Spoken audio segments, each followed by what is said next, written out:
Dear students, welcome to our YouTube channel biology by Deepak Nain. आज का जो हमारा टॉपिक ऑफ डिस्कशन रहेगा वो रहेगा ह्यूमन रिप्रोडक्शन या फिर रिप्रोडक्शन इन ह्यूमन बींग्स। और यदि इस टॉपिक के बारे में हम आइडिया लें तो ये 8th क्लास में भी आता है, इसके अलावा 10th क्लास में भी और 12th क्लास में काफ़ी डिटेल से एक सेपरेट चैप्टर ह्यूमन रिप्रोडक्शन से रिलेटेड रहता है। तो शुरुआत में हम जनरल आइडिया है वो ले लेते हैं इस चैप्टर का, और इसको हम समरी में देखेंगे, माइंड मैप में देखेंगे कि क्या क्या हम टॉपिक इस चैप्टर के अंदर हैं वो डिस्कस करेंगे। तो जब भी हम बात करते हैं सेक्सुअल रिप्रोडक्शन की, तो इसके अंदर मेनली 3 इवेंट्स रहते हैं सेक्सुअल रिप्रोडक्शन में। और जो मेन इवेंट रहता है उसको फर्टिलाइजेशन बोलते हैं। इसके अलावा फर्टिलाइजेशन से पहले जो इवेंट होते हैं उनको प्री फर्टिलाइजेशन इवेंट का नाम दिया जाता है, और फर्टिलाइजेशन के बाद होने वाले जो इवेंट्स हैं उनको हम पोस्ट फर्टिलाइजेशन इवेंट बोलते हैं। सेक्सुअल रिप्रोडक्शन किसी भी ऑर्गेनिज्म में जब हम पढ़ते हैं तो ये 3 इवेंट में है। और प्री फर्टिलाइजेशन का मतलब क्या रहता है? फर्टिलाइजेशन से पहले होने वाले इवेंट। और फर्टिलाइजेशन क्या रहता है? जिसके अंदर फ्यूजन होता है गैमेट्स का, fusion of male and male gamete. जब फीमेल और मेल गैमेट मिलते हैं तो उनसे जो स्ट्रक्चर बनती है एक डिप्लॉयड स्ट्रक्चर, जिसको हम जाइगोट बोलते हैं। और इसको हम फर्टिलाइजेशन बोलेंगे। और फर्टिलाइजेशन से पहले जो भी इवेंट्स होते हैं, जो भी प्रोसेसेस होती हैं, उनको प्री फर्टिलाइजेशन इवेंट बोलते हैं। और प्री फर्टिलाइजेशन इवेंट में क्या रहता है? गैमेट बनते हैं जिसको हम बोलते हैं गैमेटोजेनेसिस। और मेल के अंदर यदि बात करें, स्पर्म बनते हैं तो उस प्रोसेस को बोलते हैं स्पर्मेटोजेनेसिस। और जबकि फीमेल के अंदर जो प्रोसेस होती है जिससे ओवम बनता है उसको oogenesis बोलते हैं। और जब ये दोनों प्रोसेस कंप्लीट हो जाती हैं उसके बाद क्या किया जाता है? Gamete transfer, gamete transfer. और ह्यूमन के केस में इस प्रोसेस से गैमेट ट्रांसफर होता है इंसेमिनेशन। इंसेमिनेशन से क्या है, जो पम्प्स हैं, मेल गैमेट होता है उसको ओवम के साथ फिजिकली कॉन्टैक्ट में लेके आया जाता है ताकि उनके बीच में जो फ्यूजन है वो उसके, फर्टिलाइजेशन है वो उसके। तो 2 इवेंट रहते हैं और सबसे जो वाइड इवेंट रहता है वो गैमेटोजेनेसिस ही रहता है। गैमेट ट्रांसफर एक सिंपल डेफिनेशन ही रहती है, इंसेमिनेशन वो भी हम देख लेंगे। इसके अलावा फर्टिलाइजेशन के अंदर भी एक सिंपल डेफिनेशन ही रहती है, लेकिन इसके हम इवेंट्स भी डिस्कस करेंगे कि किस किस इवेंट में फर्टिलाइजेशन हो जाती है। उसके बाद पोस्ट फर्टिलाइजेशन इवेंट में हम देखेंगे कि जो जाइगोट बना है, जाइगोट से इम्ब्रियो कैसे बनता है, इम्ब्रियो जेनेसिस जो प्रोसेस है वो देखेंगे। और इम्ब्रियो से जो फीटस है डेवलपमेंट वो कैसे होगी। और जब डेवलपमेंट कंप्लीट हो जाती है ह्यूमंस के अंदर, 9 मंथ का जो ड्यूरेशन होता है कंप्लीट डेवलपमेंट के लिए, हम प्रेगनेंसी या फिर गेस्टेशन पीरियड बोलते हैं। और उस पीरियड के बाद क्या रहता है फिर? डिलीवरी या फिर पार्टिवेशन भी बोला जाता है, डिलीवरी ऑफ यंग बेबी। और उसके बाद डिलीवरी के बाद लैक्टेशन या फिर ब्रेस्ट फीडिंग जो प्रोसेस होती है वो भी पोस्ट फर्टिलाइजेशन इवेंट के अंदर ही हम डिस्कस करेंगे। इसके अलावा यदि फर्टिलाइजेशन नहीं होती है ह्यूमंस के अंदर तो एक साइकिल रन होता है जिसको हम बोलते हैं मेंस्ट्रुएशन साइकिल, मेंस्ट्रुएशन साइकिल। और इसको भी हम पढ़ेंगे कि क्या क्या प्रोसेस होती है इसके अंदर। फर्टिलाइजेशन नहीं होगी तो ओवम के साथ क्या होता है, और उस प्रोसेस के अंदर भी कुछ फेजीज हैं, वो भी उनका भी एक हम ओवरव्यू लेंगे। तो स्टार्ट कर लेते हैं इंट्रोडक्शन से। यदि हम ह्यूमंस की बात करें तो ह्यूमंस कैसे ऑर्गेनिज्म है? Sexually reproducing organism. Sexual reproduction है वो ह्यूमंस के अंदर पाया जाता है। यहाँ पे जो ऑर्गेनिजम्स हैं वो कैसे हैं? यूनिसेक्सुअल कंडीशन मिलती है। यूनिसेक्सुअल मीन्स मेल है और फीमेल रिप्रोडक्टिव सिस्टम है वो डिफरेंट बॉडी में मिलते हैं, मेल एंड फीमेल बॉडी वो डिफरेंट होती है। इस केस को हम क्या बोलते हैं? Dioecious condition. Dioecious means two different bodies. जब मेल और फीमेल जो सेक्स ऑर्गन है वो डिफरेंट बॉडी में प्रेजेंट होते हैं उसको हम क्या बोलते हैं? यूनिसेक्सुअल कंडीशन या फिर डायोसियस कंडीशन भी बोला जाता है। इसका उल्टा रहता है यूनिस मोनोसियस कंडीशन, मोनोसियस कंडीशन जिसको हम बाइसेक्सुअल बोलते हैं। जैसे फ्लावर वगैरह हैं वो बाइसेक्सुअल मिल जाते हैं। और हरमैफ्रोडाइट, हरमैफ्रोडाइट डाइट एक जो प्रोसेस है या फिर हम बोल सकते हैं कंडीशन है, वो भी बाइसेक्सुअल को ही बोला जाता है। में क्या रहता है, सिंगल बॉडी में दोनों ही मेल और फीमेल सेक्स ऑर्गन पाए जाते हैं। जैसे हर्माफ्रोडाइट का एग्जाम्पल अर्थवॉर्म हम पढ़ते हैं, अर्थवॉर्म। तो ये कुछ एक्स्ट्रा डिस्कशन था। तो मेल से या फिर हम ह्यूमंस की बात करें तो इनके अंदर दो कंडीशंस रहती हैं, सेक्सुअल रिप्रोड्यूसिंग है ह्यूमंस, और यूनिसेक्सुअल कंडीशन उनके अंदर पाई जाती है। इसके अलावा जो फर्टिलाइजेशन है वो इंटरनल फर्टिलाइजेशन देखी जाती है। इंटरनल फर्टिलाइजेशन मीन्स जो भी गैमेट का फ्यूजन होएगा वो इनसाइड द बॉडी होएगा, और कहाँ पे, फीमेल रिप्रोडक्टिव ट्रैक के अंदर। और फीमेल रिप्रोडक्टिव ट्रैक है जो, उसमें भी कौन सा पार्ट होता है, ओविडक्ट। ओविडक्ट, और ओविडक्ट को ही हम क्या बोलते हैं, फैलोपियन ट्यूब। और इसके अंदर एक रीजन होता है एम्पुला रीजन, के अंदर फर्टिलाइजेशन है वो होती है, बॉडी के अंदर फर्टिलाइजेशन होती है, जिसकी वजह से जो डेवलपमेंट है वो इनसाइड द बॉडी होती है फीटस की। और यहाँ पे जो डेवलपमेंट है वो डायरेक्ट डेवलपमेंट रहती है। डायरेक्ट डेवलपमेंट मीन्स जो जाइगोट बनेगा और उसके बाद जैसे जैसे फीटस डेवलपमेंट होगी, और एक बार जो फीटस बन गया तो वो जैसा अडल्ट होता है ह्यूमन बींग, लगभग लगभग ऐसी ही शेप ले लेता है, बस वो साइज में स्मॉल होता है। तो यदि किसी ऑर्गेनिज्म की जो प्रायर स्टेज है या डेवलपमेंटल स्टेज है उसकी अडल्ट स्टेज जैसी ही रहती हैं, उस डेवलपमेंट को हम डायरेक्ट डेवलपमेंट बोलते हैं। का उल्टा किसमें देखने को मिलता है, इनडायरेक्ट डेवलपमेंट, कुछ लोअर ऑर्गेनिजम्स के अंदर, जिसके अंदर खासकर लार्वल स्टेज आ जाती है। जैसे टैडपोल लार्वा होता है मेंढक के अंदर, तो वो एक ऐसा स्टेज होती है मेंढक की जिसमें उसके अडल्ट फॉर्म से बिल्कुल डिफरेंट होती है। उस डेवलपमेंट को हम क्या बोलते हैं, इनडायरेक्ट डेवलपमेंट। तो ह्यूमंस के अंदर हम कुछ टर्म्स हैं वो याद रख सकते हैं। इसके अलावा कुछ स्टेप्स हैं जो रन होते हैं एक के बाद एक सेक्सुअल रिप्रोडक्शन के टाइम। जैसे सबसे पहले बताया है गैमेटोजेनेसिस। और गैमेटोजेनेसिस कब शुरू होती है, चाहे मेल बॉडी हो या फीमेल बॉडी हो, दोनों में एक स्टेज में ही ये शुरू होती है जिसको हम बोलते हैं रिप्रोडक्टिव स्टेज। रिप्रोडक्टिव स्टेज जब मैच्योर हो जाती हैं जो मेल और फीमेल बॉडी हैं, और उस स्टेज को हम नॉर्मली प्यूबर्टी का नाम भी देते हैं। प्यूबर्टी वाली स्टेज में मैच्योरेशन आती है रिप्रोडक्टिव ऑर्गन्स की, और वहाँ पे क्या, फिर गैमेटोजेनेसिस है वो शुरू हो जाती है। और गैमेटोजेनेसिस में जैसे स्पर्मेटोजेनेसिस होती है, और स्पर्मेटोजेनेसिस से क्या बनता है, ओवम। ooजेनेसिस है, ooजेनेसिस से क्या बनेगा, स्पर्मेटोजेनेसिस से, सॉरी, स्पर्म बनता है, और ooजेनेसिस से क्या बनेगा, ओवम। और जब ये बन जाते हैं तो इनको क्या किया जाता है, गैमेट ट्रांसफर या फिर इंसेमिनेशन प्रोसेस है वो आती है गैमेटोजेनेसिस के बाद। अभी भी हमने थोड़ा सा आइडिया ले लिया था।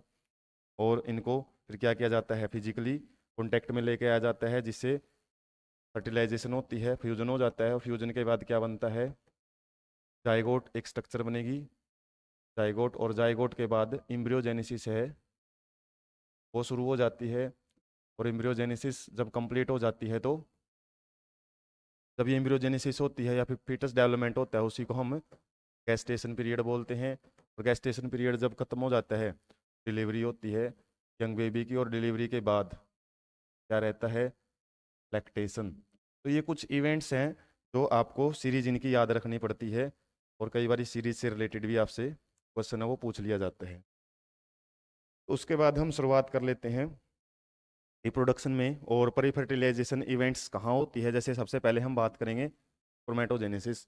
और स्पर्मेटोजेनेसिस किस जगह पे होती है, मेल रिप्रोडक्टिव सिस्टम।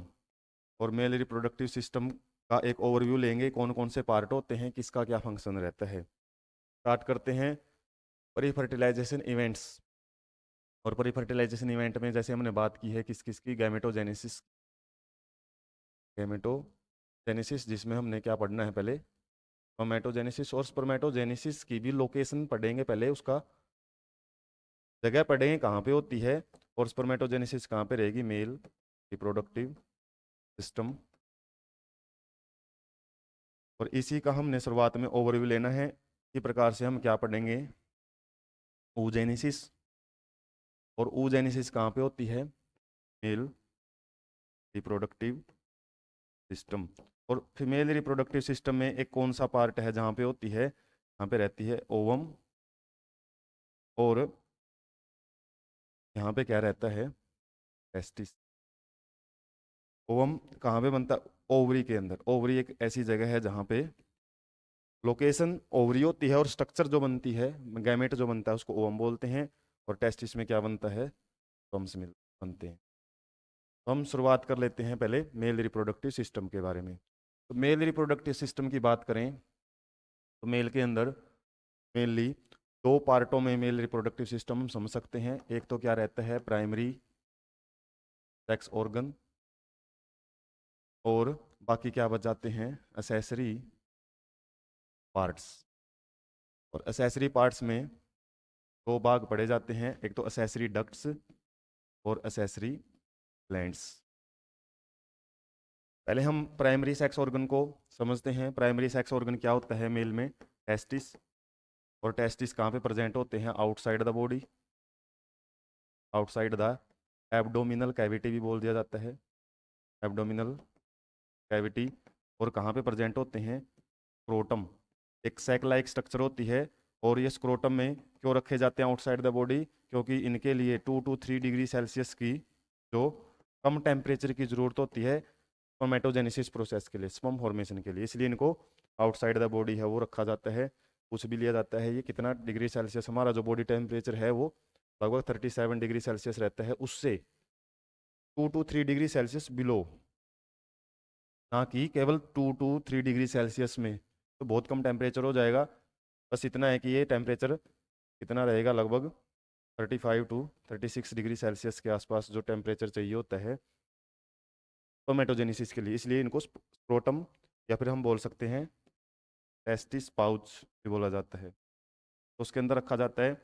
और टेस्टिस की यदि हम स्ट्रक्चर की बात करें तो टेस्टिस के अंदर टेस्टिस पेयर में प्रेजेंट होते हैं, और एक टेस्टिस की बात करें तो इसके अंदर लगभग 250 कंपार्टमेंट पाए जाते हैं।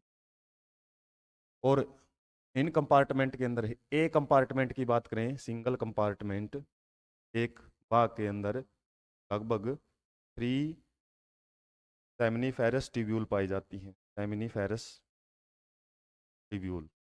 और इन सेमिनिफेरस ट्यूब्यूल में ही एक ऐसी जगह होती है या फिर लोकेशन होती है जहाँ पे क्या रहती है, स्पर्मेटोजेनेसिस प्रोसेस है वो होती है, spermatogenesis. Seminiferous tubule, seminiferous tubule क्या होती हैं, कोइल्ड ट्यूब्यूल्स होती हैं। इस तरीके से कोइलिंग में कुछ ट्यूब्यूल्स प्रेजेंट होती हैं, और कितनी, एक लोब्यूल में या फिर एक लोक्यूल या एक कंपार्टमेंट में 3 सेमिनिफेरस ट्यूब्यूल रहती हैं। इसके अलावा यदि हम डक्ट की बात करें तो जब स्पर्म बन जाता है, स्पर्म को मैच्योर करने का या फिर उसकी आगे फर्दर डेवलपमेंट करने का, और इसके अलावा स्टोर करने का काम है, और उसको ट्रांसपोर्ट करने का काम है वो एसेसरी डक्ट करती हैं। और मेल के अंदर कुछ एसेसरी डक्ट हैं जो टेस्टिस से राइज होती हैं, और मेनली हम वास डिफरेंस पढ़ते हैं। इसके अलावा और भी कुछ एसेसरी डक्ट होती हैं, जैसे रेटेड टेस्टिस है, एपिडाइडमिस है, वास डिफरेंस है, वास डिफरेंस है, इस तरीके। वास डिफरेंस एपिडाइडमिस से पहले आ जाता है, फिर एपिडाइडमिस, फिर वास डिफरेंस। और वास डिफरेंस किसके अंदर जाके मिल जाता है, यूरेथ्रा के अंदर, जो कि एक इजैकुलेटरी डक्ट का काम करती है। तो कुछ डक्ट हैं वो भी हम देखेंगे, डायग्राम से भी समझेंगे। और जो ग्लैंड्स हैं, ग्लैंड में मेनली 3 ग्लैंड्स आ जाती हैं, प्रोस्टेट ग्लैंड, सेमिनल वेसिकल, और एक आ जाती है बल्बो यूरिथ्रल ग्लैंड। और ये ग्लैंड क्या करती हैं, तीनों मिलके एक सिक्रीशन करती हैं, और इन सिक्रीशन के साथ जब स्पर्म मिल जाते हैं तो उसको हम सीमन बोलते हैं। और सेमिनल वेसिकल की सिक्रीशन को खासकर सेमिनल प्लाज्मा भी बोला जाता है, जिसके अंदर कुछ इंजाइम्स होते हैं, आयंस भी होते हैं, और कुछ न्यूट्रिटिव फ्लूइड होता है जो न्यूट्रिशन भी प्रोवाइड करता है किसको, स्पर्म को। तो स्पर्म और सेमिनल प्लाज्मा दोनों मिल जाते हैं तो उसको हम सीमन बोलते हैं। तो डायग्राम से थोड़ी क्लियरिटी लेंगे कहाँ कहाँ पे लोकेशन प्रेजेंट होती है। जैसे टेस्टिकल्स या टेस्टिस पेयर में प्रेजेंट होते हैं मेल रिप्रोडक्टिव सिस्टम में, और के बाहर एक स्ट्रक्चर प्रेजेंट होती है, उसको हम क्या बोलते हैं, स्क्रोटम, पाउच लाइक स्ट्रक्चर को स्क्रोटम बोला जाता है। Scrotum outside the body present होते हैं। उसके बाद यहाँ से टेस्टिस से बाहर जो भी ये पोर्शन आपको दिखाई दे रहा है ये आ जाती हैं एसेसरी डक्ट में। एसेसरी डक्ट, और एसेसरी डक्ट ज़्यादातर आपको एक ही पढ़ने को मिलती है, और वो क्या, वास डिफरेंस। Vas deferens. और इसके अलावा जो ये टेस्टिस के ऊपर जो स्ट्रक्चर रहती है वो एपिडाइडमिस बोलते हैं। एपिडाइडमिस से जो शुरू हो जाती है उसको वास डिफरेंस बोलेंगे। और वास डिफरेंस फिर आगे जाके जहाँ पे ये देख सकते हैं हम यूरिनरी ब्लैडर होता है, और यूरिनरी ब्लैडर से जो यूरिथ्रा है उसके साथ आके यहाँ पे ज्वाइन हो जाती है। और ये देख सकते हैं हम इस जगह से, और इस दूसरे साइड से जो टेस्टिस है वहाँ से भी एक वास डिफरेंस आती है, दोनों ज्वाइन होती हैं पहले। और यूरिथ्रा में ज्वाइन होने से पहले उनके अंदर सेमिनल वेसिकल जो कि एसेसरी ग्लैंड होती है उसकी भी सिक्रीशन है वो यहाँ पे आके ज्वाइन हो जाती है। उसके बाद जो यूरिन का ट्रैक है, यूरिन भी और जो भी सीमन है वो एक ही ट्रैक से पास आउट होते हैं, इसलिए उसको यूरिनो जेनिटल ट्रैक भी बोला जाता है। ट्रैक को, यूरिथ्रा वाले ट्रैक को यूरिनो जेनिटल, क्योंकि यूरिन और जेनिटल जो जो सिक्रीशंस है वो इस सेम ट्रैक से निकलती हैं।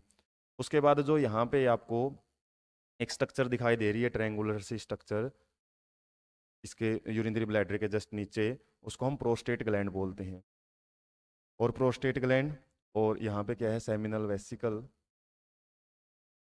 और इसके साथ में पी शेप्ड कुछ ग्लैंड्स हैं जिसको हम बल्बो यूरिथ्रल ग्लैंड बोलते हैं। ये तीनों ग्लैंड क्या हैं, एसेसरी ग्लैंड्स इनको बोला जाता है। एसेसरी मीन्स सहायक। तो ग्लैंड्स का मतलब है इनकी सिक्रीशंस रहती है कुछ जो कि स्पर्म को मूव करने में मदद करती है। इसके अलावा यूरिथ्रा के आउटर साइड में क्या रहते हैं, कुछ इरेक्टाइल टिश्यू प्रेजेंट होते हैं।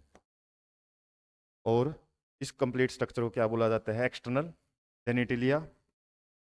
एक्सटर्नल जेनिटिलिया या फिर पेनिस बोला जाता है।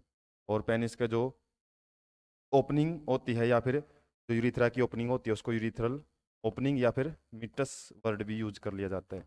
इसके अलावा ग्लांस पेनिस किसके लिए वर्ड यूज किया जाता है, जो स्वोलन पार्ट होता है पेनिस का उसको ग्लान पेनिस बोलते हैं।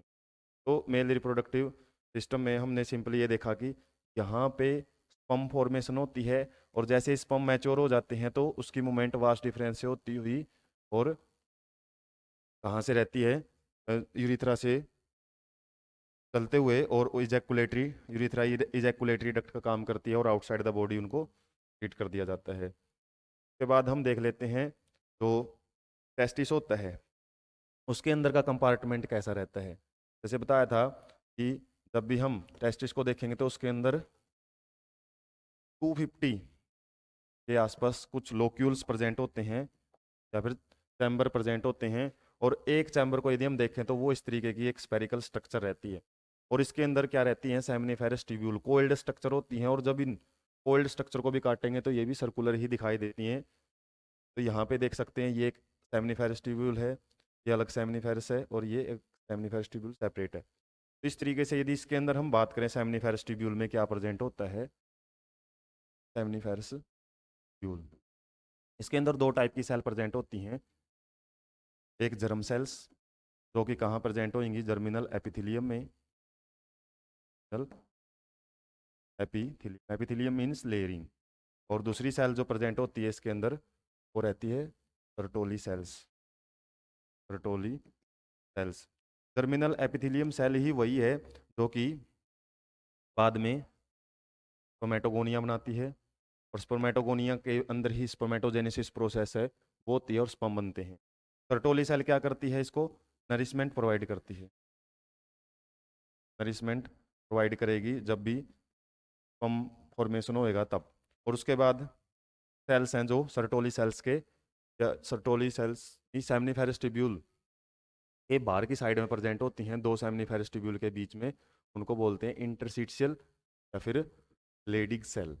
और इस सेल का काम क्या करती है, ये male sex hormone, male sex hormone testosterone बनाती है, टेस्टोस्टेरोन। और ये टेस्टोस्टेरोन ही क्या करता है, जितने भी मेल करेक्टर होते हैं, सेकेंडरी सेक्सुअल करेक्टर भी जिनको बोला जाता है, सेकेंडरी सेकेंडरी सेक्सुअल करेक्टर, और ये सेकेंडरी सेक्सुअल करैक्टर कौन से होते हैं? जो कि प्यूबरिटी के टाइम चेंजेस दिखाई देते हैं मेल के अंदर, मस्कुलर जो बॉडी है वो बनती है, इसके अलावा जो हेयर्स वगैरह है, फेस हेयर्स, आर्मपिट हेयर्स, वो आते हैं, तो वो सेकेंडरी सेक्सुअल करैक्टर की वजह से ही आते हैं। जो वॉइस है वो ऐसी हो जाती है, लाउड वॉइस हो जाती है, लाउड, या फिर जो आवाज़ में भारीपन आ जाता है, तो वो करैक्टर्स भी इस टेस्टोस्टेरोन हार्मोन्स की वजह से ही होते हैं। तो हमने 3 टाइप की सेल है वो टेस्टिस के अंदर देखी हैं। लेडिक सेल का काम है हार्मोन सिक्रीशन का, उसके बाद सर्टोली सेल नरिशमेंट प्रोवाइड करती हैं, जबकि जर्मिनल एपिथेलियम के अंदर जो जर्म सेल्स होती हैं वो स्पर्मेटोगोनिया बनाती हैं और जो कि आगे स्पर्मेटोजेनेसिस करवाती हैं।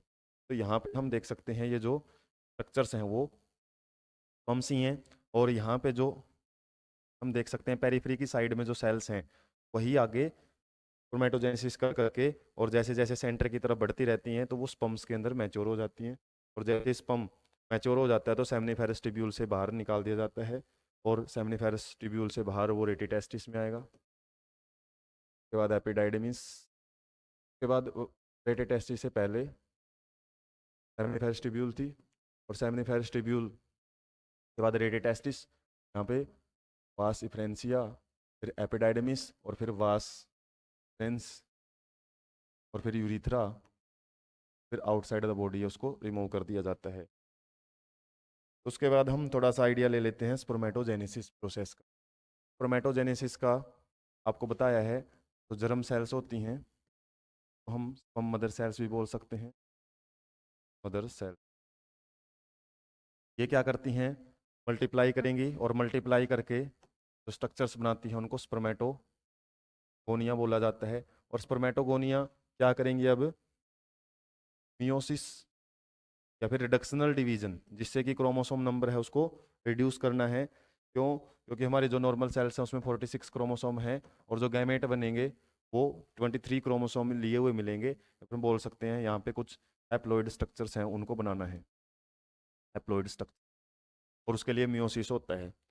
तो वो स्पर्मेटोगोनिया जो मियोसिस के लिए प्रिपेयर कर लेती है, अभी नहीं है उसके अंदर मियोसिस, लेकिन उसका फेट डिसाइड हो जाता है कि उसको आगे मियोसिस करनी है, उसको हम क्या बोल देते हैं? Primary spermatocyte, primary spermatocyte. अब इसके अंदर जैसे ही मियोसिस 1 होती है तो 2 सेल बन जाती हैं, इनको क्या बोलेंगे? Secondary spermatocyte, secondary spermatocyte. और सेकेंडरी स्पर्मेटोसाइट, इनके अंदर क्या होता है फिर? मियोसिस 2, 2 भागों में होती है मियोसिस। तो यहाँ पे क्या बन जाती हैं? टोटल 4 सेल्स बन जाती हैं। यहाँ पे हमारा 46 क्रोमोसोम नंबर है, यहाँ पे भी 46 ही है। के बाद यहाँ पे 23 क्रोमोसोम रह जाता है, और यहाँ पे 23 क्रोमोसोम है वो रिड्यूस हो जाते हैं। अब जो स्ट्रक्चर्स हैं ये आगे मॉडिफाई हो जाती हैं, इनको हम क्या बोलते हैं? स्पर्मेटिड्स। और स्पर्मेटिड्स आगे मैच्योर हो जाती हैं किसके अंदर? स्पम्स के अंदर। और स्पर्मेटिड से स्पम का बनना क्या कहलाता है? स्पर्मियोजेनेसिस। और स्पर्मियोजेनेसिस जब मतलब ये कंप्लीट हो जाती है प्रोसेस, स्पम बन जाते हैं, स्पम सेमनीफेरस ट्यूब्यूल से बाहर आते हैं, उसको हम क्या बोलते हैं? स्पर्मिएशन। कुछ मिलते जुलते से वर्ड है स्पर्मिएशन, स्पम्स के बाहर निकलने की प्रोसेस है सेमनीफेरस ट्यूब्यूल से। स्पर्मियोजेनेसिस स्पर्मेटिड से स्पर्म बनने की प्रोसेस है, स्पर्म को स्पर्मेटोजोआ भी बोलते हैं, स्पर्मेटोजोआ। और स्पर्मेटोजेनेसिस ये कंप्लीट प्रोसेस को बोला जाता है, जिसमें जर्म सेल से स्पर्मेटोगोनिया बनते हैं, स्पर्मेटोगोनिया से के बाद मियोसिस शुरू हो जाती है, प्राइमरी स्पर्मेटोसाइट, फिर सेकेंडरी स्पर्मेटोसाइट, उसके बाद स्पर्मेटिड। कंप्लीट प्रोसेस को हम स्पर्मेटोजेनेसिस बोलते हैं, जबकि स्पर्मिएशन और स्पर्मियोजेनेसिस ये कुछ पार्टिकुलर टर्म्स हैं जो पार्टिकुलर स्टेज में ही आती हैं। इस तरीके से हम देख सकते हैं यहाँ पे स्पर्म फॉर्मेशन है वो कंप्लीट हो जाती है। और स्पर्म की यदि हम स्ट्रक्चर की बात करें, स्ट्रक्चर ऑफ मेल गैमेट, वो कैसी रहती है? स्पर्म के पास है एक हेड रहता है, और हेड के बाद एक स्ट्रक्चर शुरू हो जाती है जिसको हम क्या बोलते हैं? Middle piece. और मिडल पीस के बाद जो स्ट्रक्चर शुरू होती है तो हम टेल बोलते हैं। और मिडल पीस में क्या प्रेजेंट होते हैं? स्पाइरली अरेंज्ड माइटोकॉन्ड्रिया, इनके नाम देख लेते हैं। इसको बोलते हैं हेड, इसको बोलते हैं मिडल पीस, मिडल पीस। और मिडल पीस के अंदर क्या रहते हैं? स्पाइरली अरेंज्ड माइटोकॉन्ड्रिया, जिसको माइटोकॉन्ड्रियोन भी बोला जाता है, माइटोकॉन्ड्रियोन। और ये रह जाती है इसकी टेल। और यहाँ पे दोनों के बीच का जो कनेक्शन होता है उसको हम नेक बोलते हैं। हेड रीजन में क्या प्रेजेंट होता है? एक हैप्लॉइड न्यूक्लियस, हैप्लॉइड न्यूक्लियस, जिसके अंदर कितने क्रोमोसोम हैं? 23 क्रोमोसोम्स रहते हैं।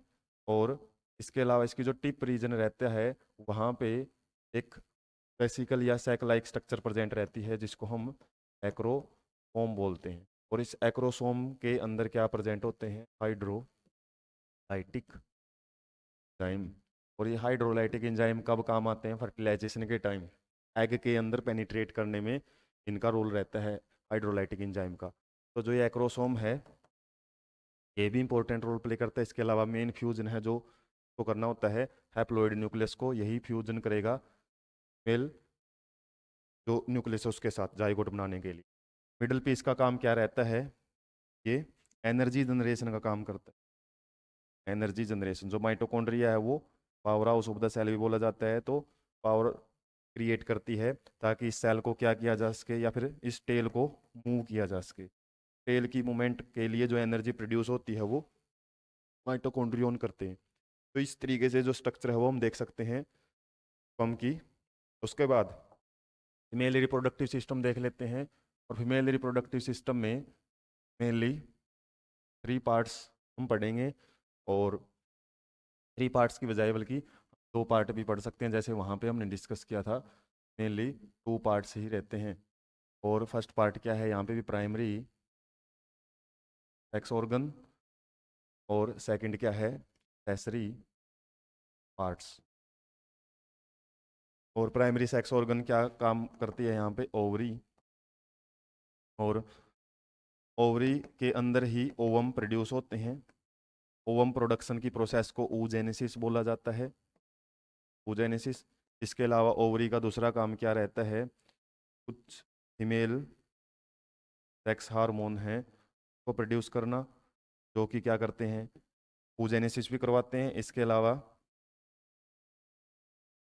फीमेल के जो सेकेंडरी सेक्सुअल करेक्टर्स हैं, सेकेंडरी सेक्सुअल करेक्टर्स जो कि चेंजेस दिखाई देते हैं प्यूबर्टी के टाइम, वो भी कौन शो करता है?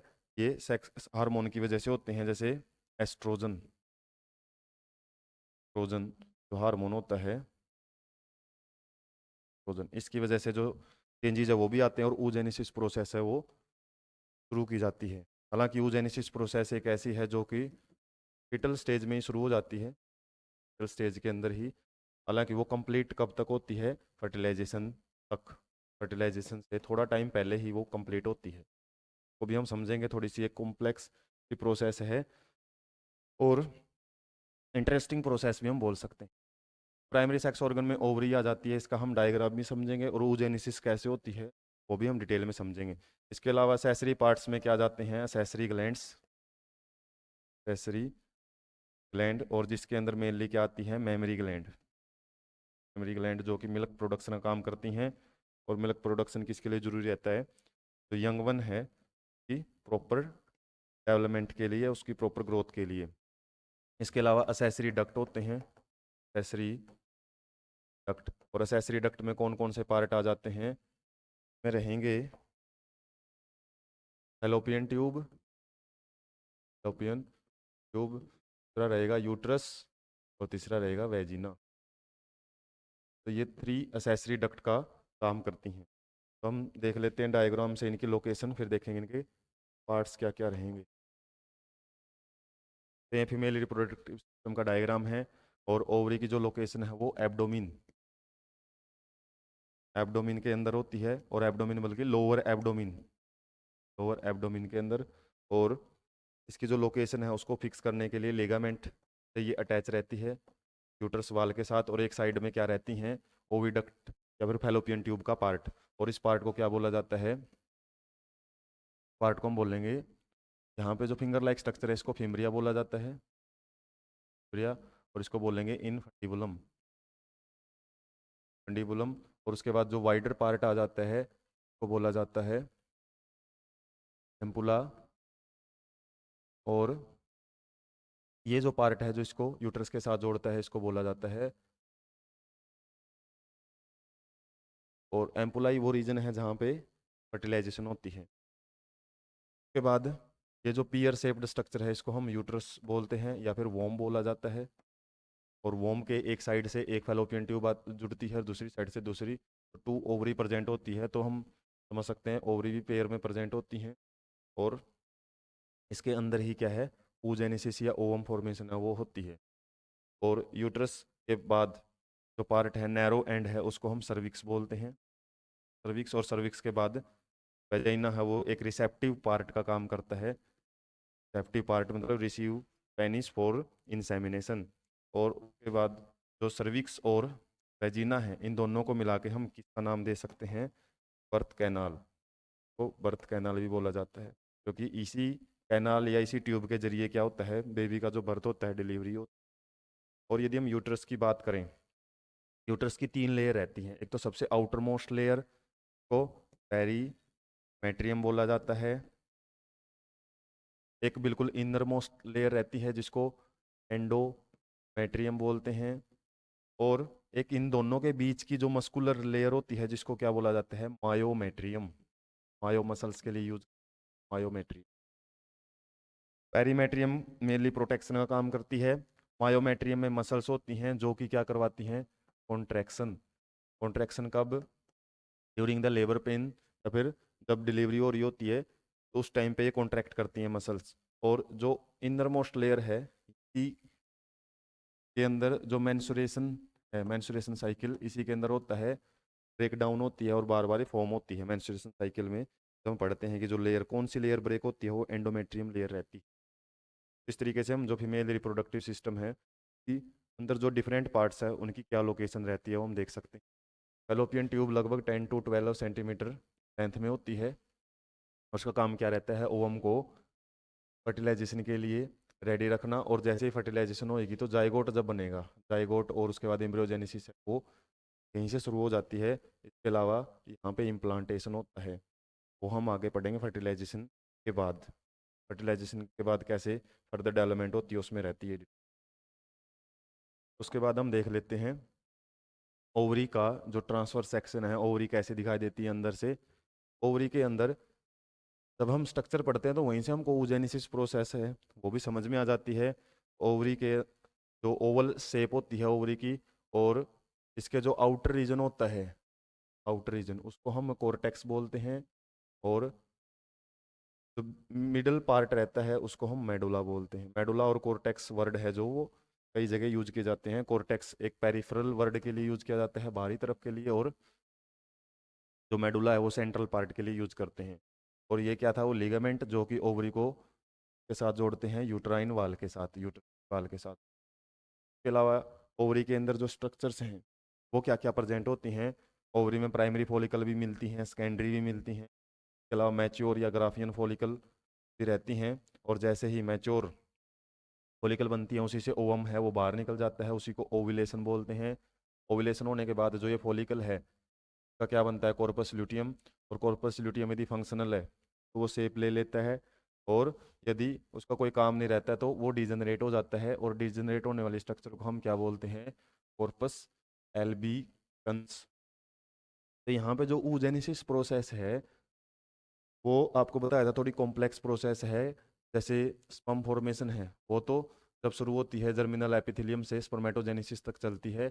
एक स्पर्मेटोगोनिया या फिर स्पर्मेटोसाइट से और स्पर्म सेल बनती है। लेकिन ओवम के केस में एक दो oocyte होती है, से एक ही ओवम बनता है, बाकी पोलर बॉडी बनती है। तो यहाँ पे हम बोल सकते हैं मोनोस्पोरिक डेवलपमेंट होता है। मोनोस्पोरिक डेवलपमेंट, एक ही स्पोर या फिर एक ही गैमेट है वो प्रोड्यूस होता है।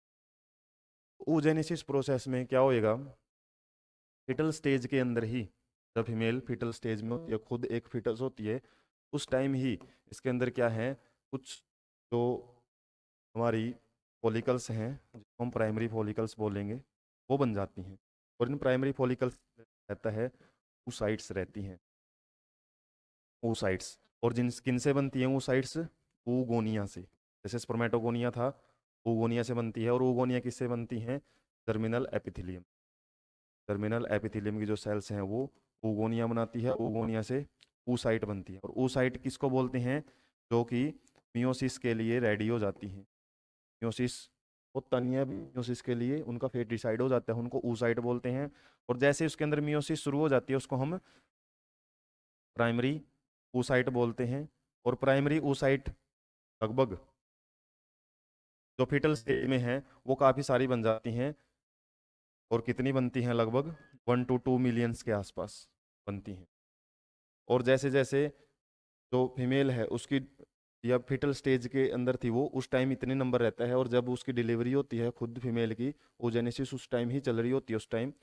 और डिलीवरी के टाइम जो ये प्राइमरी oocytes हैं वो लगभग 80,000 के आसपास है वो रह जाती हैं। 80,000 ये मतलब जब प्यूबर्टी तक आते आते 80,000 के आसपास हैं वो जो प्राइमरी oocytes हैं वो रह जाती हैं। और इन्हीं से जो डेवलपमेंट है वो आगे होता है, इन्हीं से आगे ओवम बनते हैं। तो प्राइमरी oocyte में मियोसिस 1 है, मियोसिस 1 वो एक प्रोफेज स्टेज में आके रुक जाता है। कब? एक बार ये फॉर्मेशन होती है फीटल स्टेज में, और लगभग जो 80,000 यहाँ पे प्राइमरी स्पर्मेटोसाइट है ये एक स्टेज पे आके रुक जाती है, इनके आगे मियोसिस है वो कंप्लीट नहीं हो पाती है। प्रोफेज 1 के अंदर ही वो रेस्ट हो जाती हैं, रुक जाती हैं। और वो उसके बाद डिसाइड किया जाता है कि किससे ओवम बनाना है, क्योंकि ओवम ये नहीं कि बहुत ज़्यादा नंबर में प्रोड्यूस होते हैं। ओवम सिंगल प्रोड्यूस होता है, और वो भी कब?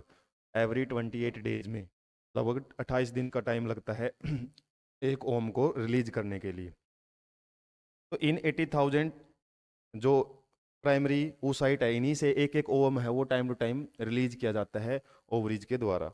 और जो प्राइमरी oocyte है इसमें जैसे ही प्यूबर्टी के टाइम तक स्टेज आती है उस टाइम पे ओवम को रिलीज कैसे किया जाता है वो हम देख लेते हैं। जैसे हमने पढ़ा था oogonia, oogonia से क्या बनता है? Primary oocyte। और प्राइमरी oocyte के अंदर है जो मियोसिस 1 जैसे ही कंप्लीट होती है प्यूबर्टी आते आते ये मियोसिस 1 कंप्लीट होएगी। मियोसिस 1 के अंदर जो स्टेज है वो कब से कब तक चलती है? प्रोफेज स्टेज के अंदर अरेस्ट कब से कब तक रहता है? फीटस है जब तक वो फीमेल, और तब तक वो प्यूबर्टी तक पहुंचती है, तब तक ये प्रोफेज 1 के अंदर ही अरेस्ट रहती है। उसके बाद जैसे ही कंप्लीट हो जाती है तो यहाँ पे क्या बनेगा? सेकेंडरी साइट, और साथ में एक पोलर बॉडी बनती है। पोलर बॉडी ये कई बार डिजेनरेट भी हो जाती है, और आगे भी हो सकता है ये पोलर बॉडी है वो डिवाइड हो जाए और आगे पोलर बॉडीज हैं वो बनाएं, तो सेकेंडरी पोलर बॉडी है वो बोल सकते हैं। और सेकेंडरी oocyte ही वो स्टेज होती है जब ओवम रिलीज होता है या ओवुलेशन रिलीज होता है। तो ओवम जब रिलीज होता है तो वो सेकेंडरी oocyte स्टेज में ही रिलीज होता है। उसके बाद की जो मियोसिस मियोसिस 2 स्टेज है वो कब कंप्लीट होती है? फर्टिलाइजेशन से पहले। जैसे स्पर्म एंट्री कर लेता है उस टाइम ये सेकेंडरी oocyte है वो डिवाइड होकर ओवम न्यूक्लियस के अंदर डिवाइड हो जाती है, और साथ में एक और इसके अंदर से पोलर बॉडी है वो निकल जाती है। और 20 यदि क्रोमोसोम नंबर की बात करें तो यहाँ पे 46 क्रोमोसोम नंबर है, ये भी 46 है। उसके बाद यहाँ पे 23 क्रोमोसोम है, और जब ओवम है वहाँ पे भी 23 क्रोमोसोम ही रहते हैं। और फर्टिलाइजेशन अगर होती है तभी ये मियोसिस 2 कंप्लीट होएगी। यदि फर्टिलाइजेशन नहीं है, स्पर्म नहीं आया, तो ये सेकेंडरी oocyte की फॉर्म में ही क्या हो जाती है? डीजनरेट, ई का ब्रेक डाउन होता है, और मेंस्ट्रुएशन साइकिल इसी से रन होता है। तो इस तरीके से देख सकते हैं जो oogonia oogenesis जो हमने प्रोसेस देखी है ये काफ़ी कॉम्प्लिकेटेड और जैसे देखा जाए तो इंटरेस्टिंग प्रोसेस है। जैसे कि हम देख सकते हैं ये फीटल स्टेज से शुरू होती है, और हम जब एंट्री करता है तभी ये कंप्लीट होती है। इसके अलावा तो ये प्रोसेस ऑन गोइंग ही होती है। तो इसमें हम देख सकते हैं, हमने स्पर्मेटोजेनेसिस के अंदर देख लिया स्पर्म फॉर्मेशन, और ओवम का जो फॉर्मेशन है वो हो जाता है। और ओवम की स्ट्रक्चर है वो स्पेरिकल रहती है लगभग, और इसके ऊपर एक जेली लाइक कोट रहता है, जेली लाइक कोट। अंदर न्यूक्लियस रहता है, प्लॉइड न्यूक्लियस। के अलावा पोलर बॉडीज भी मिल सकती हैं, लेकिन जैसे ही स्पर्म की एंट्री होगी तभी ये जो हैप्लॉइड न्यूक्लियस है, या फिर हम सकते हैं ये पूरी स्ट्रक्चर को सेकेंडरी स्पर्मेटोसाइट, और इसके अंदर जो न्यूक्लियस है वो डिवाइड करता है, तो तब ओवम बनता है और एक पोलर बॉडी निकलती है। फिर इसका जो हेड के अंदर हमने न्यूक्लियस पढ़ा था, वो न्यूक्लियस इसके साथ फ्यूज करके जाए। तो ओवम कई बार बनता नहीं है, बहुत थोड़ी देर के लिए ही बनेगा, और ओवम कम देर के लिए बनेगा। क्यों? क्योंकि जैसे फर्टिलाइजेशन होगी तो जाइगोट उसी टाइम बन जाता है। तो हम देख लेते हैं कि दोनों गैमेट है, मेल और फीमेल गैमेट, वो हमने प्रोड्यूस कैसे होते हैं वो देख लिए हैं। अब उसके बाद क्या होता क्या है वो देख लेते हैं। तो इंसेमिनेशन होती है। इंसेमिनेशन मतलब गैमेट ट्रांसफर, गैमेट ट्रांसफर। और गैमेट ट्रांसफर में क्या रहेगा? जो सीमन है, और सीमन की क्या लिए हुए है, sperm and seminal plasma, plasma उसको क्या किया जाता है? डिपॉजिट। तो बोल सकते हैं deposition of semen in the male reproductive tract, productive track during the population को इंटरकोर्स भी बोलते हैं, और या फिर मेटिंग भी बोल दिया जाता है। तो सीमन का डिपोजिशन फीमेल रिप्रोडक्टिव ट्रैक के अंदर, उसको हम बोलते हैं या इंसेमिनेशन। और इंसेमिनेशन कई बार आर्टिफिशियली भी करवाई जाती है, आर्टिफिशियल, उसको बोला जाता है आर्टिफिशियल इंसेमिनेशन। तो अब क्या होता है, जो स्पम्स हैं उनको फीमेल रिप्रोडक्टिव ट्रैक के अंदर छोड़ दिया जाता है। और यदि हम फीमेल रिप्रोडक्टिव ट्रैक को एक बार और देखें, तो वहाँ पे स्पम्स के जो डिपोजिशन है, जैसे स्पम्स यहाँ पे रिलीज होते हैं तो वो मूव करते हैं यूटर से होते हुए कहाँ तक? वो फैलोपियन ट्यूब तक जाना होता है, क्योंकि यहीं पे ओवम है वो वेट कर रहा होता है, और जैसे ही स्पर्म वहाँ तक पहुँचते हैं तो फर्टिलाइजेशन की जो इवेंट है वो शुरू हो जाता है। और होता क्या है फर्टिलाइजेशन के इवेंट में, वो हम देख लेते हैं। यहाँ पे जो स्पर्म का हेड है उसके अंदर क्या प्रेजेंट होते हैं? जैसे हम बात करें फर्टिलाइजेशन में, डेफिनेशन तो क्या रहती है? Fusion of gametes, mail and female gamete बोल सकते हैं, स्पर्म एंड ओवम जब फ्यूज कर जाते हैं और जाइगोट नाम की जो डिप्लॉइड स्ट्रक्चर बन जाती है। डिप्लॉइड क्यों? क्योंकि हैप्लॉइड था, 23 क्रोमोसोम थे, यहाँ भी 23 थे, यहाँ पे 46 क्रोमोसोम है वो बनते हैं। तो इस प्रोसेस को हम फर्टिलाइजेशन बोलते हैं। होती कैसे है? जैसे ये ओवम का डायग्राम हमने देखा था, स्पेरिकल स्ट्रक्चर है, एक जेली लाइक कोट है इसका, और जेली लाइक कोट को हम जोना पेलुसिडा लेयर बोलते हैं। इसके अलावा कुछ ग्रेनुलोसा सेल या फिर फोलिकुलर सेल्स की लेयर प्रेजेंट होती है, मेम्ब्रेनस लेयर, और इस लेयर को हम बोलते हैं कोरोना रेडिएटा। के बाद क्या लेयर आ जाती है? तो प्लाज्मा मेम्ब्रेन है ओवम की, और यहाँ पे क्या रहता है? सेकेंडरी oocyte का जो न्यूक्लियस बोल सकते हैं, और इसके अंदर मियोसिस कब कंप्लीट होती है? जैसे ही यहाँ पे स्पर्म का जो हेड है जैसे ही टच करता है, तो वहाँ से क्या है, कुछ सिग्नल्स हैं वो इंड्यूस हो जाते हैं, यहाँ पे केमिकल सिग्नलिंग होती है। और केमिकल सिग्नलिंग होने के बाद जो यहाँ पे हाइड्रोलाइटिक इंजाइम्स है, हाइड्रोलाइटिक इंजाइम हमने पढ़ा था, उस हाइड्रोलाइटिक एंजाइम किसके अंदर है? क्रोमोसोम के अंदर। तो हाइड्रोलाइटिक एंजाइम को यहाँ पे छोड़ दिया जाता है, जिससे तो ये ऊपर की लेयर है कौन सी? कोरोना रेडिएटा और जोना पेलुसिडा, इनको ब्रेक कर दिया जाता है। और जैसे ही ब्रेकिंग होएगी तो ये स्पर्म का जो हेड है वो पेनिट्रेट करेगा एग की लेयर के अंदर, और इस पेनिट्रेशन से क्या होएगा? फिर जो न्यूक्लियस है स्पर्म के हेड में उसको छोड़ दिया जाता है साइटोप्लाज्म में। और जैसे ही न्यूक्लियस आता है उसी टाइम पे यहाँ पे मियोसिस 2 है वो कंप्लीट होके ओवम बना लेती है, और ओवम और जो हेड का न्यूक्लियस है वो फ्यूज करके फिर क्या बनाते हैं? जाइगोट बना लेते हैं। और जाइगोट ही क्या रहता है? फर्स्ट सेल रहती है, या फिर फर्स्ट डिप्लॉयड सेल होती है, जिससे एक न्यू जनरेशन की शुरुआत होती है। और इस जाइगोट से जो न्यू जनरेशन है वो किस तरीके से, किस किस स्टेज से होते हुए बढ़ेगी, वो हम देख लेते हैं। और वो किसके अंदर पढ़ा जाता है? पोस्ट फर्टिलाइजेशन इवेंट में। मतलब जो जाइगोट बना और जाइगोट से आगे जो भी कंप्लीट फुली डेवलप्ड जो फीटस बन जाता है, फीटस बन जाता है, तो वो सारे के सारे इवेंट्स आ जाते हैं पोस्ट फर्टिलाइजेशन इवेंट में। और जाइगोट से क्या होता है, जाइगोट एक सिंगल सेल होती है जिसके अंदर डिप्लॉयड न्यूक्लियस है, 46 क्रोमोसोम हमारे यहाँ पे मेंटेन कर लिए जाते हैं। तो ये क्वेश्चन बन जाता है कई बार 10th क्लास में, 12th में। तो क्रोमोसोम का नंबर को मेंटेन करने के लिए दो प्रोसेस इंपॉर्टेंट रहती है सेक्सुअल रिप्रोडक्शन में। वो कौन कौन सी? म्यूसिलाइजेशन। ये दोनों प्रोसेस एक दूसरे की कॉम्प्लीमेंट्री होती हैं। कॉम्प्लीमेंट्री कैसे? जो मियोसिस है वो क्रोमोसोम नंबर को, जैसे नॉर्मल हमारी बॉडी के अंदर जो सेल्स हैं उनके अंदर 46 क्रोमोसोम रहते हैं, इसी तरीके से हमारे जो जर्म सेल्स हैं उनमें भी 46 क्रोमोसोम थे। लेकिन जैसे स्पर्म बनता है मियोसिस से 23 क्रोमोसोम रख दिए जाते हैं, रिड्यूस कर दिया जाता है, रिडक्शनल डिवीजन बोलते हैं मियोसिस को। और ऐसे ही ओवम के पास क्या है, 23 क्रोमोसोम रख दिए जाते हैं, और जब ये दोनों फ्यूज करते हैं जाइगोट बनता है। जाइगोट के अंदर वापस 46 क्रोमोसोम है, उनको मेंटेन कर लिया जाता है। और यदि मेंटेनेंस ना हो तो जैसे 46 क्रोमोसोम स्पर्म लेके आएगा, 46 क्रोमोसोम ओवम लेके आएगा, कितने हो जाएंगे? 92। अगले जनरेशन में क्या होगा? 92 क्रोमोसोम दूसरी साइड से आएंगे। इस तरीके से तो क्रोमोसोम नंबर वो बढ़ता ही चला जाएगा। तो इस कंडीशन को रोकने के लिए ये दो प्रोसेस है जो सेक्सुअल रिप्रोडक्शन, जो ऑर्गेनिजम्स है या सेक्सुअल रिप्रोडक्शन के अंदर एक दूसरे का कॉम्प्लीमेंट्री का काम करती हैं, क्रोमोसोम नंबर को बढ़ने नहीं देती। तो यहाँ पे हम देख लेते हैं, तो हमने शुरू किया था जाइगोट की, जाइगोट से आगे डेवलपमेंट है वो कैसे होती है। जाइगोट के अंदर हैं जो डिवीजन्स हैं वो शुरू हो जाते हैं, और जाइगोट के अंदर जो डिवीजन है उनको हम बोलते हैं क्लीवेज।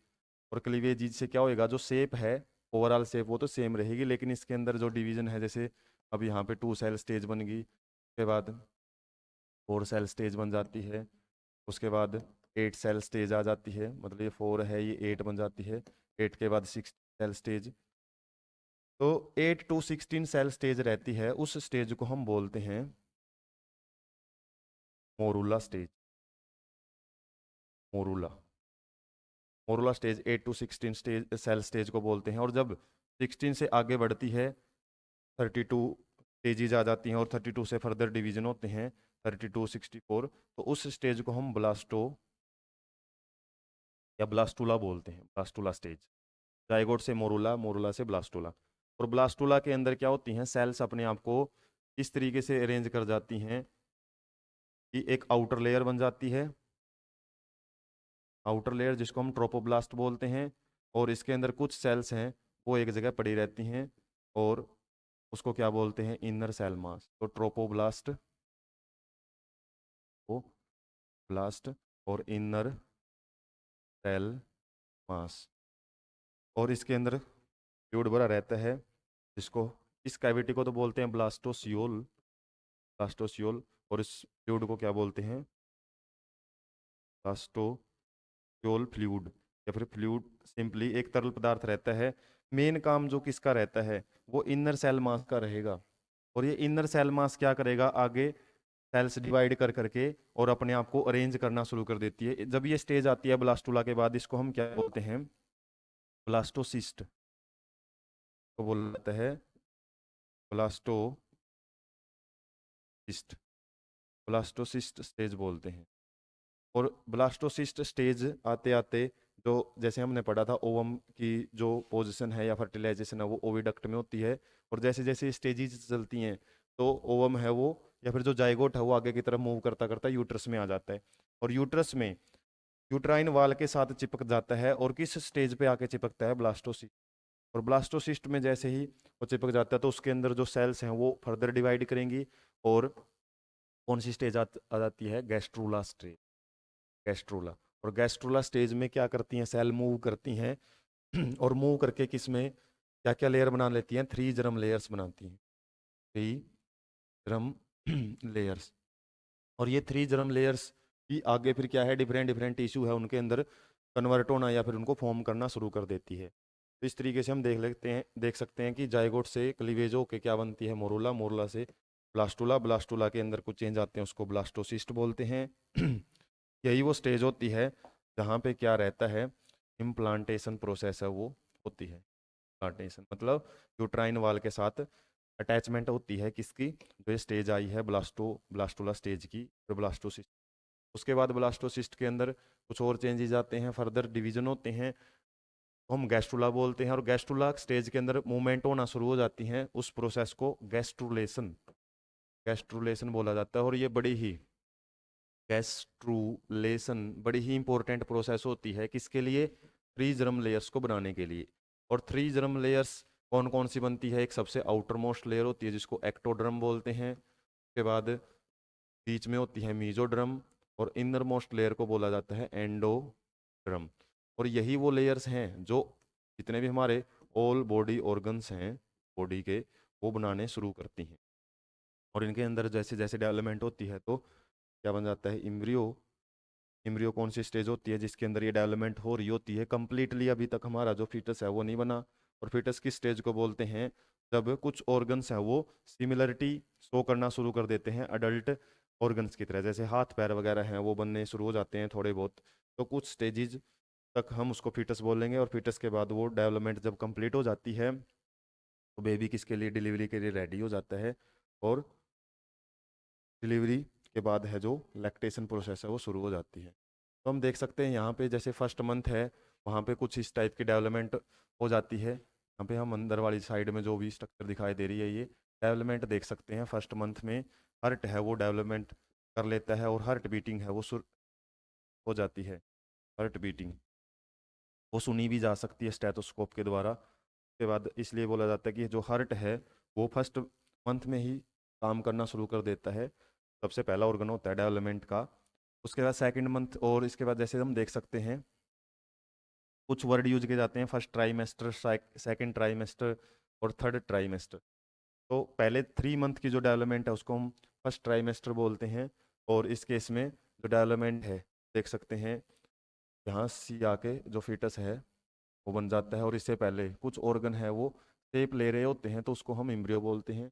तो इम्ब्रियो बनने की प्रोसेस को इम्ब्रियोजेनेसिस बोलते हैं। और जब ये डेवलपमेंट कंप्लीट हो जाती है तीनों के तीनों ट्राइमेस्टर, मतलब 3 मंथ का जो ग्रुप है तो हम एक ट्राइमेस्टर बोलते हैं। तो लगभग 9 मंथ में जो कंप्लीट डेवलपमेंट है वो हो जाती है, और लगभग 40 वीक्स का टाइम लगता है, और यदि हम बात करें 280 डेज का टाइम लगता है। इसके लिए गेस्टेशन पीरियड के लिए, गेस्टेशन पीरियड। और ये गेस्टेशन पीरियड को ही हम नॉर्मली क्या बोलते हैं, प्रेगनेंसी। और जब ये कंप्लीट हो जाती है उसके बाद क्या रहता है, पार्ट्यूरेशन। पार्ट्यूरेशन क्या होता है, expulsion of fully developed young one, young one outside the body. Expulsion मतलब बाहर निकालना, यंग बेबी जो बन जाता है उसको, उस प्रोसेस को हम पार्ट्यूरेशन बोलते हैं। ये भी हार्मोनल कंट्रोल से होती है, हार्मोनल कंट्रोल होते हैं। और ऑक्सीटोसिन, ऑक्सीटोसिन को बर्थ हार्मोन भी बोला जाता है, बर्थ हार्मोन। ये बड़ा इंपॉर्टेंट रोल प्ले करता है बर्थ के टाइम या डिलीवरी के टाइम। क्या करता है ये, जो हमने पढ़ा था मायोमेट्रियम, मायोमेट्रियम किसके अंदर, यूट्राइन की जो मिडल लेयर होती है उसके अंदर क्या करवाता है, कॉन्ट्रैक्शन। कॉन्ट्रैक्शन करवाने के बाद क्या करेगा, ऑक्सीटोसिन कॉन्ट्रैक्शन करवाएगा, और ये कॉन्ट्रैक्शन ऑक्सीटोसिन को रिलीज करती रहती हैं या रिलीज करवाती रहती हैं, जिसकी वजह से एक फीडबैक मैकेनिज्म चलता है यहाँ पे, फीडबैक मैकेनिज्म। इससे क्या होएगा, ये कॉन्ट्रैक्शन और ज़्यादा बढ़ती रहेंगी, और जब तक बढ़ती रहेंगी जब तक कि जो डिलीवरी है या पार्ट्यूरेशन है वो कंप्लीट ना हो जाए। तो हार्मोनल कंट्रोल आपको याद रखना है, ऑक्सीटोसिन हार्मोन बड़ा इंपॉर्टेंट रोल है वो प्ले करता है।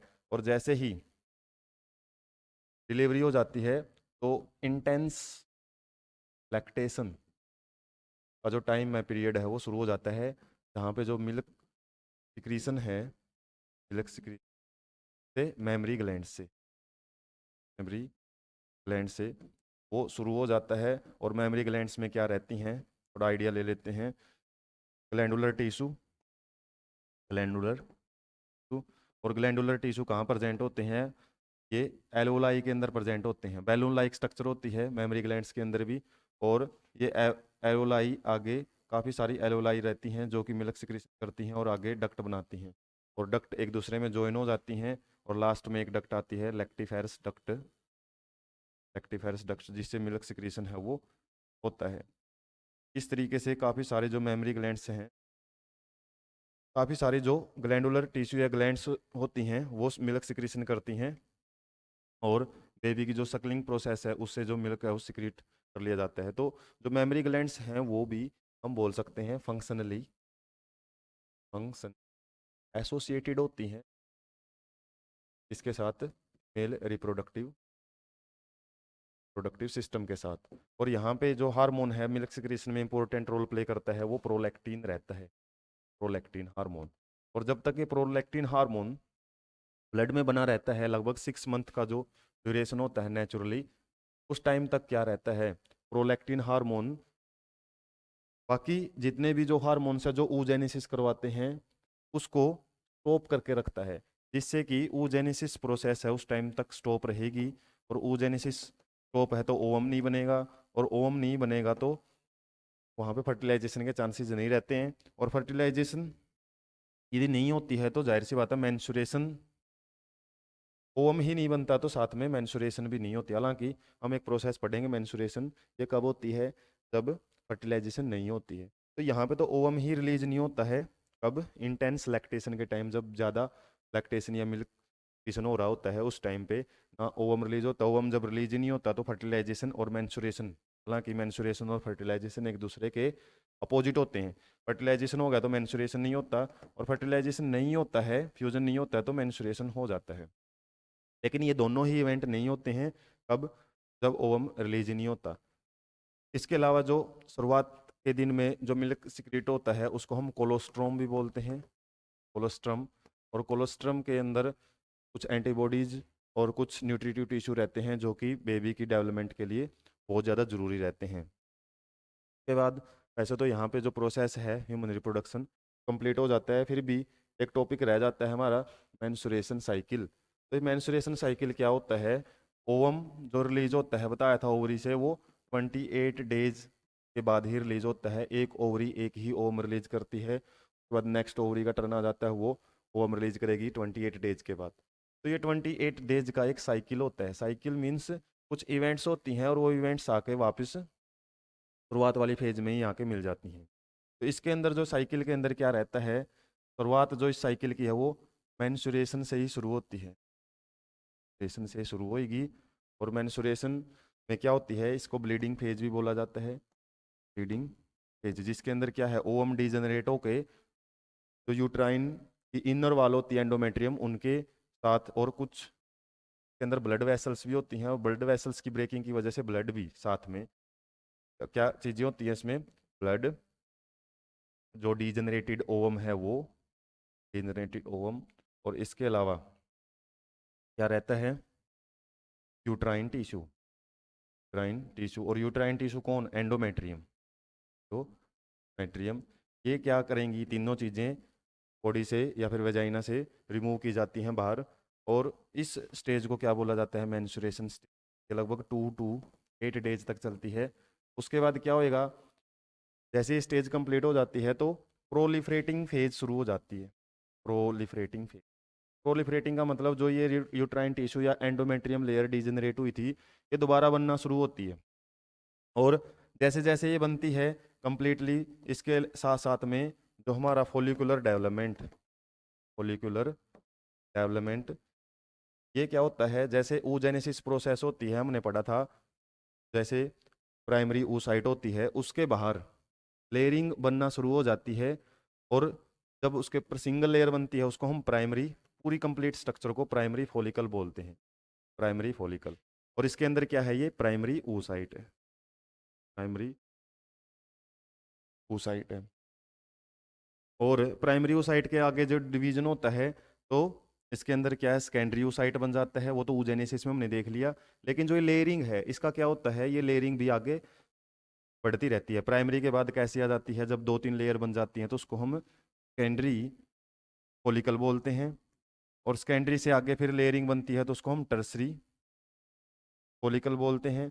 और टर्सरी फॉलिकल के अंदर क्या खास बात रहती है, जो लेयरिंग है वो तो मल्टीपल लेयरिंग रहती हैं बाहर की तरफ, और जो ओवम है वो एक साइड में पड़ा रहता है, एक अटैच रहता है ओवम। और इसी जैसी स्ट्रक्चर है लगभग लगभग दोनों, हमने जो ट्रोपोब्लास्ट लेयर है, ट्रोपोब्लास्ट लेयर और inner cell mass, inner cell mass यहाँ से रहता है, जबकि जब हम टर्सरी फॉलिकल को देखते हैं तो वहाँ पे एक ovum like structure, spherical structure रहती है और वो बिल्कुल अटैच रहती है, वहाँ पे कोई स्पेशल आपको डिफरेंट सेल दिखाई नहीं देती। तो यहाँ पे एक जैसी सेल्स ही मिलती हैं। तो ये तो क्या था, ब्लास्टोसिस्ट था, ब्लास्टोसिस्ट। और ये क्या है, लगभग दोनों स्ट्रक्चर एक जैसी हैं, डायग्राम पूछ लिया जाता है तो हम कंफ्यूज हो जाते हैं कौन सा बनाना है। तो ये टर्सरी फॉलिकल होती है, और टर्सरी फॉलिकल के अंदर भी फ्लूइड भरा होता है, सीट से फ्लूइड आप इसको बोल सकते हो, या फिर जो भी एम्प्टी स्पेस के अंदर जो फ्लूइड रहता है। और इस फ्लूइड को हम एक नाम देते हैं स्पेशली साइंटिफिकली, एंट्रम। एंट्रम कहाँ पे प्रेजेंट होता है, टर्सरी फॉलिकल के अंदर। अब ये टर्सरी फॉलिकल आगे और मैच्योर होती है, और इसको क्या बोला जाता है, मैच्योर फॉलिकल, मैच्योर या फिर ग्राफियन फॉलिकल। अब यहाँ पे ये जो फॉलिकल्स बन रही है, प्राइमरी, सेकेंडरी, टर्सरी, मैच्योर, इसी को हम प्रोलिफरेटरी फेज में पढ़ते हैं। प्रोलिफरेशन के अंदर ये फॉलिकल्स बनती है, और जैसे ही फॉलिकल टोटली डेवलप हो जाती है तो वहाँ पे क्या होता है, फिर प्रोलिफरेशन के बाद ओविलेटरी फेज है, वो ओविलेटरी फेज वो शुरू हो जाती है, ओविलेशन हो जाता है, सेकेंडरी oocyte है वो रिमूव कर दी जाती है। और जैसे ही ओवम रिलीज हो जाता है, ओवरी के अंदर एक स्ट्रक्चर बच जाती है ग्राफियन फॉलिकल्स की बची हुए भाग से, उसको हम क्या बोलते हैं, कॉर्पस ल्यूटियम। और इसमें कॉर्पस ल्यूटियम बनती है, उसको हम ल्यूटल फेज बोलते हैं। और कॉर्पस ल्यूटियम का काम क्या रहता है, प्रोजेस्टेरोन हार्मोन सिक्रीट करता है, प्रोजेस्टेरोन हार्मोन। और ये प्रोजेस्टेरोन हार्मोन सिक्रीट करके क्या करता है, जो यूट्राइन लेयर थी ना यहाँ पे प्रोलिफरेट हुई थी, उसको मेंटेन रखता है कुछ टाइम तक।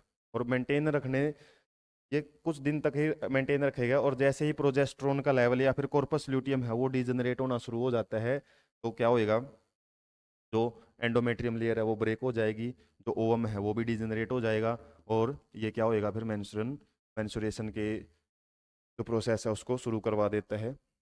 तो जो ओव्यूलेशन फेज है वो 14th डे होती है, और 14 डे में किसकी वजह से, एक LH हार्मोन होता है, ल्यूटिनाइजिंग हार्मोन, उसकी सिक्रीशन बहुत ज़्यादा बढ़ जाती है।